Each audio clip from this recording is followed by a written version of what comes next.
College admission 2024 centralise college admission সংক্রান্ত এই মুহূর্তের big breaking update.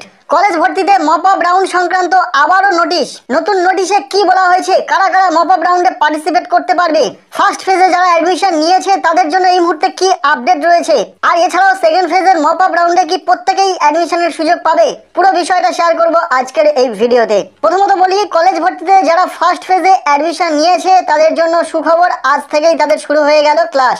Institute wise প্রত্যেকটি স্টুডেন্টের নোটিফিকেশন পেয়ে গেছে এবং WBCFE এর যে অফিসিয়াল ওয়েবসাইট সেখান থেকেও জানানো হয়েছে যে যারা ফার্স্ট ফেজে অ্যাডমিশন নিয়েছে গতকাল পর্যন্ত তাদের ভেরিফিকেশনের লাস্ট ডেট ছিল এবং আজ 7ই আগস্ট এবং আজ থেকে শুরু হচ্ছে তাদের ক্লাস। অর্থাৎ কলেজের যে ফার্স্ট সেমিস্টারের ক্লাস সেটা আজ থেকেই শুরু হয়ে যাচ্ছে। যে সকল ছাত্রছাত্রীরা ফার্স্ট ফেজে অ্যাডমিশনের পর ভেরিফিকেশন কমপ্লিট করেছো, আশা করছি তোমরা তোমাদের নিজেদের যে শিক্ষা প্রতিষ্ঠান বা কলেজ রয়েছে সেখান থেকে নোটিশ পেয়ে গেছো যে আজ থেকেই তোমাদের ক্লাস শুরু হচ্ছে। এরপর আমরা নেক্সট যে বিষয়টি নিয়ে কথা বলবো, মপ আপ রাউন্ড সম্পর্কিত নতুন নোটিশ। মপ আপ রাউন্ডে অ্যাডমিশন নিতে চাওয়া প্রত্যেকটি ছাত্রছাত্রীদের জন্য সুখবর, আগামী কাল থেকেই শুরু হচ্ছে মপ আপ রাউন্ডের অ্যাপ্লিকেশন। 8ই আগস্ট থেকে শুরু হয়ে চলবে 17ই আগস্ট পর্যন্ত। এবার সরাসরি অফিসিয়াল ওয়েবসাইটে নোটিশ আকারে জানিয়ে দেওয়া হয়েছে যে মপ আপ রাউন্ডে কারা পার্টিসিপেট করতে পারবে, কোন কোন স্টুডেন্টরা মপ আপ রাউন্ডে ভর্তির সুযোগ পাবে, যারা ফার্স্ট ফেজে অ্যাডমিশন নিয়েছে তারাও কি মপ আপ রাউন্ডে সুযোগ পাবে। সরাসরি আমরা অফিসিয়াল ওয়েবসাইটে আসা নোটিশ থেকে জেনে নেব মপ আপ রাউন্ডে কারা কারা পার্টিসিপেট করতে পারবে। সেই অনুযায়ী একটি নোটিশ এসেছে যেখানে বলা হচ্ছে 5 ধরনের ক্যান্ডিডেটরা মপ আপ রাউন্ডে সুযোগ পাচ্ছে। প্রথমত, who have not applied in first phase, অর্থাৎ যারা ফার্স্ট ফেজে অ্যাপ্লাই করেনি, কলেজে ভর্তি হওয়ার জন্য কোনো রকম ফর্ম ফিল আপ করেনি, সেই সমস্ত নতুন বা ফ্রেশ ক্যান্ডিডেটরা সুযোগ পাচ্ছে। তাদেরকে মপ আপ রাউন্ডে কি কি করতে হবে সেটা বলা হয়েছে। প্রথমত, register yourself, create profile, create preference list এবং শেষে অ্যাপ্লাই। যেহেতু নতুন ক্যান্ডিডেট তাই প্রথমত রেজিস্ট্রেশন থেকে শুরু করে অ্যাপ্লাই পর্যন্ত প্রত্যেকটি ধাপ তাদেরকে কমপ্লিট করতে হবে।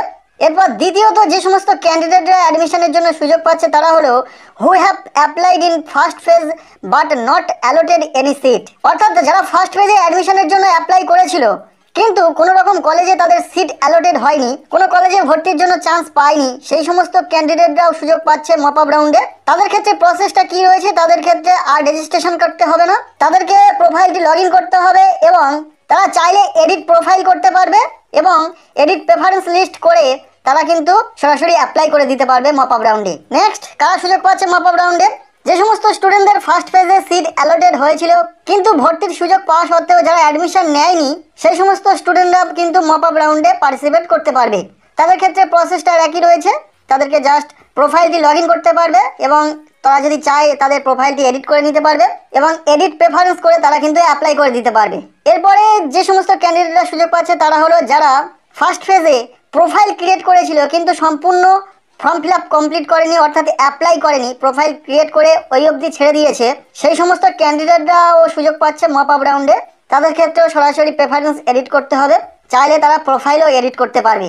আরও এক ধরনের ক্যান্ডিডেটরা সুযোগ পাচ্ছে মপ আপ রাউন্ডে যারা ফার্স্ট ফেজে অ্যাডমিশন নিয়েছিল কিন্তু কোনো কারণে অ্যাডমিশন ক্যান্সেল করেছে, সেই সমস্ত স্টুডেন্টরাও সুযোগ পাচ্ছে মপ আপ রাউন্ডে। তাদের ক্ষেত্রেও বিষয়টা একই, প্রোফাইল এডিট করতে চাইলে প্রোফাইল এডিট করতে পারবে এবং তাদেরকে প্রেফারেন্স এডিট করে অ্যাপ্লাই করে দিতে হবে মপ আপ রাউন্ডে। এই ছিল পুরো বিষয়, নোটিশ আকারে জানিয়ে দেওয়া হয়েছে যে কারা কারা অ্যাডমিশনের সুযোগ পাচ্ছে মপ আপ রাউন্ডে। সেকেন্ড ফেজের মপ আপ রাউন্ডে পার্টিসিপেট করতে পারবে শুধুমাত্র এই 5 ধরনের ক্যান্ডিডেটরা যারা ফার্স্ট ফেজে অ্যাডমিশন নিয়েছে এবং ডকুমেন্টস ও ভেরিফিকেশন কমপ্লিট করেছে, তারা আর সুযোগ পাবে না। যারা যারা অ্যাডমিশন ক্যান্সেল করেছে বা যাদের ডকুমেন্টস ভেরিফিকেশনে যেতে পারেনি, অ্যাডমিশন অটোমেটিক ক্যান্সেল হয়ে গেছে, কলেজ থেকে ক্যান্সেল করে দেওয়া হয়েছে, সেই সমস্ত ক্যান্ডিডেটরাও কিন্তু সুযোগ পেয়ে যাচ্ছে মপ আপ রাউন্ডে। অনেকে বলছিল ফর্ম ফিল আপ করার সময় আমাদের কিছু ভুল ত্রুটি হয়েছে যার ফলে কিন্তু আমাদের ফিজিক্যাল ভেরিফিকেশনের সময় কলেজ থেকে অ্যাডমিশন ক্যান্সেল করে দিয়েছে। সেক্ষেত্রে তাদের জন্য সুখবর, কেননা সেকেন্ড ফেজের মপ আপ রাউন্ডে তারা নতুন করে তাদের প্রোফাইলটিকে এডিট করে নিতে পারবে, কোনো ভুল ত্রুটি থাকলে সেটাকে সংশোধন করে নিতে পারছে। আর বলি, সেকেন্ড ফেজে প্রচুর সিট ফাঁকা রয়েছে, তোমরা অবশ্যই তোমাদের পছন্দের কলেজটিকে প্রেফারেন্সে আগে রাখবে। পছন্দের কলেজ এবং সাবজেক্ট যেখানে তুমি ভর্তি হতে চাইছো সেটাকে তুমি কিন্তু সবার ফার্স্ট রাখবে, তারপরে সেকেন্ড রাখবে, ধাপে ধাপে কিন্তু তোমার কম পছন্দের কলেজগুলো নিচের দিকে রাখতে থাকবে। এর ফলে কি হবে, মপ আপ রাউন্ডেও তুমি কিন্তু আপগ্রেডেশনের সুযোগ পাবে, তাই তোমার পছন্দের কলেজ পাওয়ার চান্সটা কিন্তু অনেকটাই বেড়ে যাবে। এতটুকুই ছিল আজকের এই ভিডিও, ভালো লাগলে লাইক করো, চ্যানেলে নতুন হলে চ্যানেলটিকে সাবস্ক্রাইব করে রাখো।